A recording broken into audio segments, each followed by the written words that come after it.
Assigned భూమిలో అక్రమ నిర్మాణాలు. చట్ట ప్రకారం అసైన్డ్ భూమిని అమ్మినా కొన్నా 6 నెలలు జైలు శిక్ష. అసైన్డ్ భూమి కొన్నా అమ్మినా నేరం.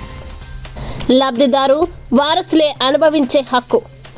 హెచ్చరిక జారీ చేసిన పీఓటీ 1977. మెదక్, సిద్దిపేట, సంగారెడ్డి ఉమ్మడి జిల్లాలో అసైన్డ్ భూములు ఆక్రమించే పనిలో రియల్టర్లు జోరు పెంచుతున్నారు. కోర్టుని, ప్రభుత్వాన్ని తప్పుదోవ పట్టిస్తూ భూముల్ని ఇష్టారీతిగా ఆక్రమిస్తున్నారు.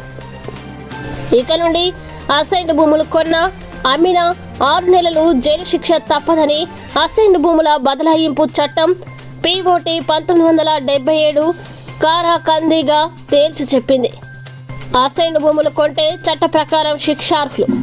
కోర్టు 6 నెలలు జైలు శిక్ష లేదా 2000 రూపాయల జరిమానా 2 శిక్షలు అమలు చేయవచ్చు. నర్సాపూర్ మండల కేంద్రంలోని హైవే 765 డీకి పక్కనే ఉన్న చిన్నచింతకుంట గేట్ సమీపంలో అక్రమ నిర్మాణాలు సాగుతున్నాయి. మండలంలో అసైన్డ్ భూముల క్రయ విక్రయాలు జోరుగా సాగుతున్నాయి.